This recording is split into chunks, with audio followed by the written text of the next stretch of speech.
Good morning, my name is Caitlin Gibson, and today we are going to talk about how aldolase is involved in both glycolysis and gluconeogenesis. So to start, we're going to talk about what is aldolase, what are aldolases. So they're also known as fructose biphosphate aldolase. They're differently expressed in human tissues. It's a type of enzyme. Any unusual expression observed can cause several human diseases and cancer types. And isoforms of aldolases are abundant in the human body, and they play roles in glycolysis, fructolysis, and the synthesis of the glyceraldehyde and ATP. So like I said, it is an enzyme, and it helps convert glucose into energy. It's found all over the body, but mostly in the muscle tissue. Gluconeogenesis and the Calvin cycle, which is anabolic pathways, they use the reverse reaction that splits the aldose into the triose phosphates, dihydroxyacetone phosphate, and the glyceraldehyde 3-phosphate. Glycolysis is the catabolic pathway, and that's going to use the forward reaction. If you look to the left, that is a somewhat picture of an aldolase. The aldolase family for metabolism and glycolysis comes in 3 isoforms. The first of the 3 is ALDOA. That's aldolase fructose biphosphate A. That's going to be a glycolytic enzyme that catalyzes the reversible conversion of a fructose 1,6-biphosphate to the glyceraldehyde 3-phosphate and a dihydroxyacetone phosphate. Your second isoform is going to be ALDOB. That's aldolase fructose biphosphate B. That's a tetrametric glycolytic enzyme that's going to catalyze the reversible conversion of fructose 1,6-biphosphate to glyceraldehyde 3-phosphate. The last of the 3 isoforms is going to be ALDOC. That's aldolase fructose biphosphate C. This is going to be expressed in the hippocampus and the Purkinje cells of the brain. And this protein is a glycolytic enzyme that's going to catalyze the reversible aldol cleavage of fructose 1,6-biphosphate and fructose 1-phosphate to the dihydroxyacetone phosphate and either the glyceraldehyde 3-phosphate or glyceraldehyde. Differences in the 3 aldolase isoforms A, B, and C are just the distinct proteins.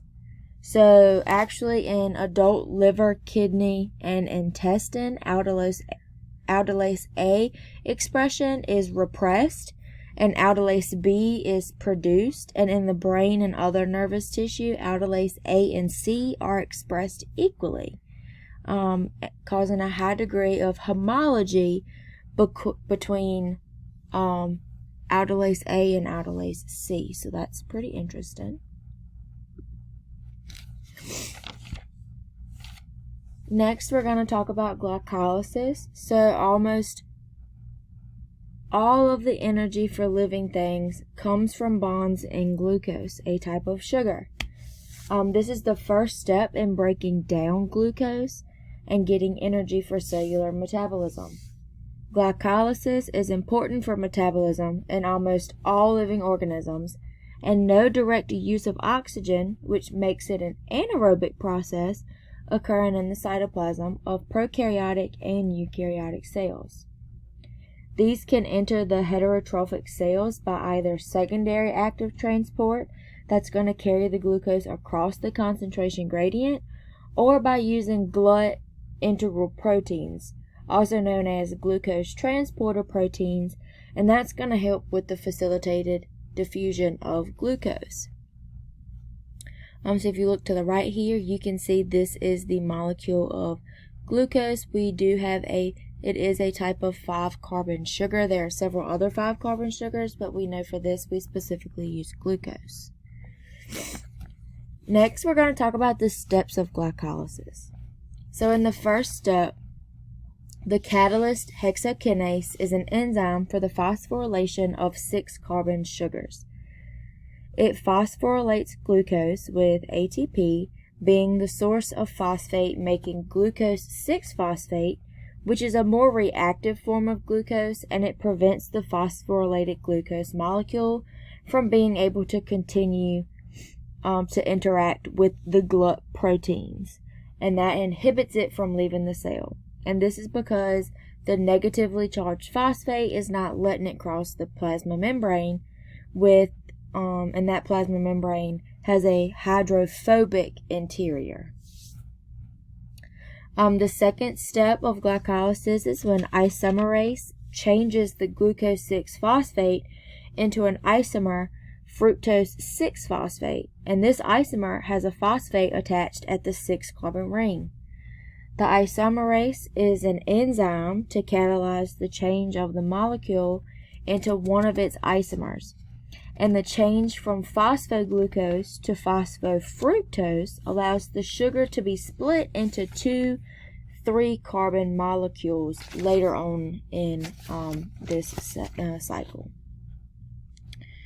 Your third step is the phosphorylation of fructose 6-phosphate by the enzyme phosphofructokinase.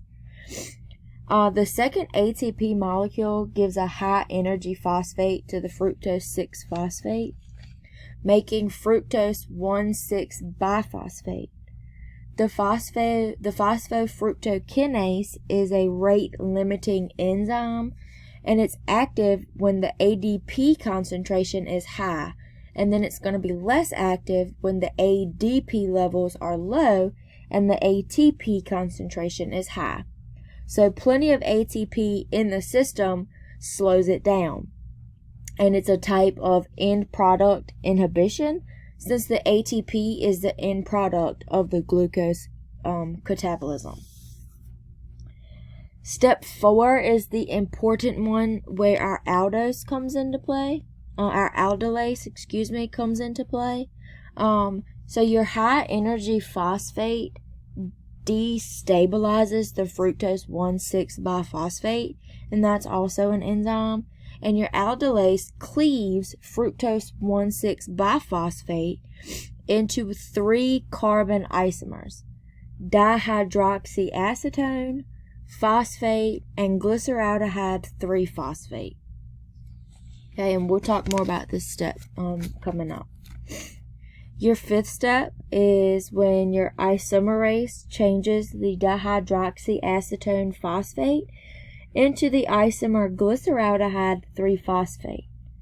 The pathway is going to continue on with 2 molecules of glyceraldehyde 3-phosphate, and now there's a net investment of energy from 2 ATP molecules after the breakdown of 1 glucose molecule. The first half of glycolysis is going to use 2 ATP molecules in the phosphorylation of glucose, and then it splits into 2 3-carbon molecules.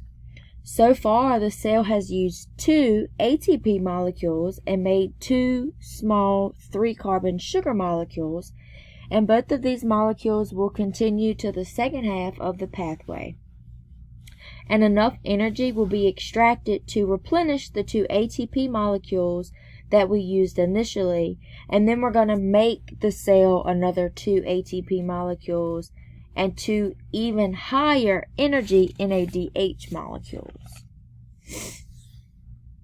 The sixth step is when the glyceraldehyde 3-phosphate, which is a sugar, gets oxidized to extract high energy electrons that gets picked up by the electron carrier NAD+, which produces NADH.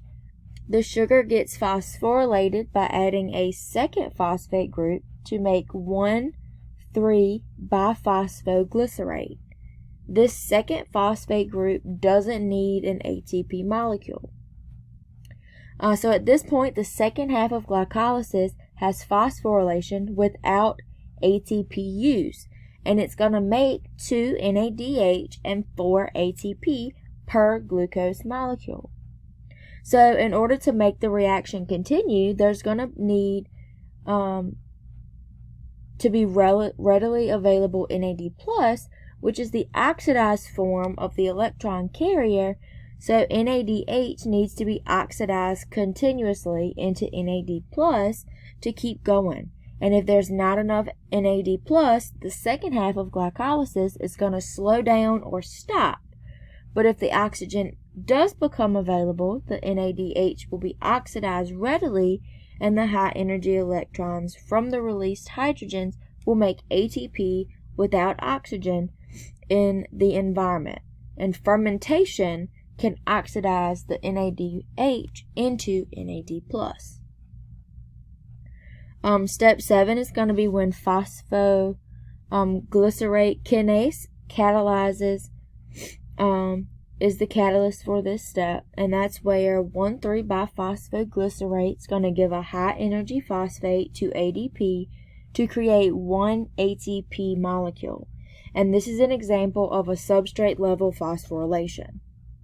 The carbonyl group on the 1,3-biphosphoglycerate is going to oxidize to a carbonyl group to form 3-phosphoglycerate. Step 8 is going to be whatever phosphate group is left in the 3-phosphoglycerate, and it's going to leave the third carbon and go to the second carbon to make an isomer of 3-phosphoglycerate, which we call 2-phosphoglycerate. Mutase is the enzyme that we're going to use to catalyze this 8th step. Step 9, Aldolase is the enzyme to catalyze the 9th step. And that's going to cause 2-phosphoglycerate to lose water. So we consider this a dehydration reaction that's going to form a double bond to increase potential energy in the phosphate bond and produce phosphoenol pyruvate. The last step, step 10, in glycolysis is catalyzed by the enzyme pyruvate kinase, and it's going to produce a second ATP molecule by substrate level phosphorylation. And pyruvic acid, or the salt form of pyruvate, and then this last step's not going to happen if that pyruvate kinase is not available in enough quantity, or if this happens, the glycolysis pathway will still proceed, but only 2 ATP is going to be made in the second half, making pyruvate kinase the rate-limiting enzyme for glycolysis. So to recap, glycolysis is going to start with a glucose and make 2 pyruvate molecules, 4 ATP molecules, and 2 NADH. The 2 ATP are used in the first half to prepare the 6-carbon ring for cleavage, leaving a net gain of 2 ATP molecules and 2 NADH molecules for its use in the cell. If the cell is unable to catalyze the pyruvate molecules anymore, only 2 ATP molecules will be acquired from 1 glucose molecule.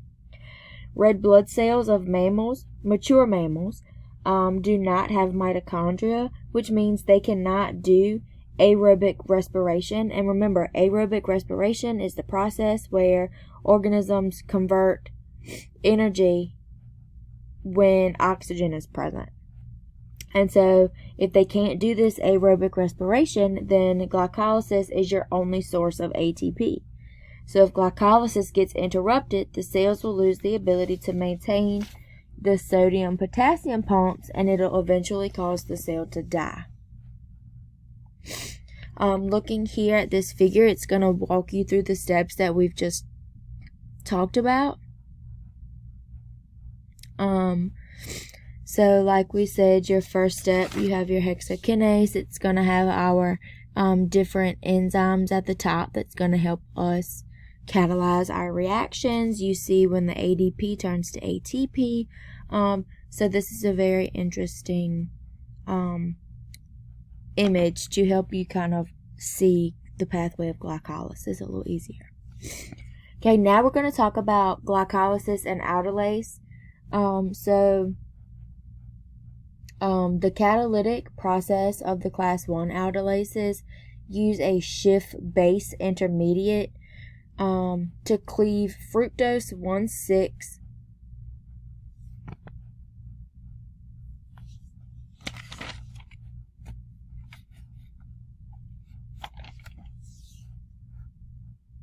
biphosphate and fructose 1-phosphate for the class 1 aldolase.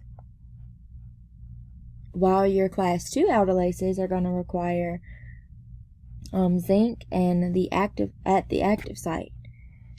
Your aldolase is used in the glycolytic pathway after the glucose phosphorylation and isomerization converts glucose to fructose 1,6 biphosphate, and the aldose then cleaves the hexose into 2 triose phosphates. Okay, so now we're going to talk about gluconeogenesis. Gluconeogenesis is the metabolic process where organisms produce sugars like glucose for catabolic reactions from non-carbohydrate precursors. Glucose is the only energy source for the brain other than ketones during fasting. They are also the only source of energy for your testes, erythrocytes, and kidney medulla. In mammals, gluconeogenesis occurs in the liver and the kidneys. And similar to glycolysis, it's very similar to glycolysis, but it's going to happen in reverse. But there's a few exceptions. So steps 1, 3, and 10 are highly exergonic.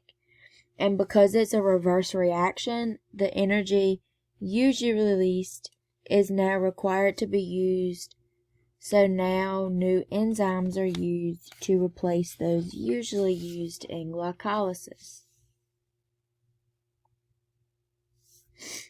So your steps of gluconeogenesis, the first one is going to be your conversion of pyruvate to phosphoenol pyruvic acid, also known as PEP, pyruvate carboxylase, phosphoenol pyruvic acid, carboxyl kinase, and malate dehydrogenase are the enzymes that are going to aid in this conversion.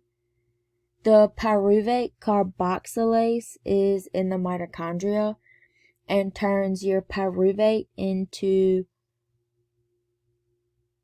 oxaloacetate, but oxaloacetate can't pass through the mitochondria membranes, so it's going to need to be converted to malate, and the malate dehydrogenase, the malate passes through the mitochondria membranes and then it goes into the cytoplasm, and once it's there, then it's going to be converted back into the oxaloacetate, and then it's going to get inverted into your phosphoenol pyruvic acid by your phosphoenol pyruvic acid carboxyl kinase. And then there's some steps that are identical to glycolysis but in reverse. But then after that, the other one that's going to be different is going to be fructose 1,6 biphosphate, and that's going to get converted to fructose 6-phosphate by your fructose 1,6-phosphatase, and fructose 6-phosphate to glucose 6-phosphate. And this is done by phosphoglucoisomerase. The next step that's going to be different from glycolysis is going to be when glucose 6-phosphate gets turned into glucose by using glucose B-phosphatase found in the endoplasmic reticulum. And to recap, these 3 differences in the steps is because we're doing a reverse reaction, and because of this reverse reaction, the energy that we usually are getting released, we now have to use. And so we have to have completely different enzymes to replace those that we normally use in glycolysis. Okay, and so those 3 enzymes that are a little different than glycolysis, like I said, is the pyruvate carboxylase, the phosphoenol pyruvic acid carboxyl kinase, and your malate dehydrogenase. And these are going to be the enzymes that are going to help with the conversions that we need, since we're going to have to be using up some of the energy that we should have had released and readily available to us. So if you look here, this is the pathway for glycolysis. For gluconeogenesis, so it's going to be the reverse of glycolysis. So the last part is we're going to correlate aldolase and gluconeogenesis. So this is a reverse reaction. So the synthesis of fructose 1,6 biphosphate from the triophosphates in the gluconeogenic pathway uses aldolase as the catalyst. So tissues that use a gluconeogenic pathway have special aldolase enzymes called aldolase B.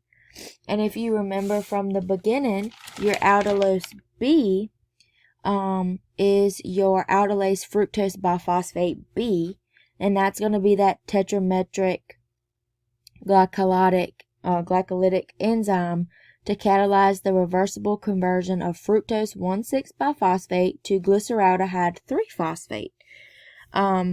So this isozyme, aldolase B, is important, and they also have your phosphofructose biphosphatase and phosphoglucophosphatase. Okay, so to recap as a whole, aldolase is a very important enzyme that kind of helps catalyze both of these reactions, and in different ways. Because like we have said before, we do have glycolysis, and then gluconeogenesis is going to be the reverse of glycolysis with a few exceptions. Since we will be needing a little bit more energy, we're going to be needing different enzymes to help catalyze this reaction. So I would recommend you guys to continue to listen to this and study. So thank you. Y'all have a great day. If you have any questions, just let me know.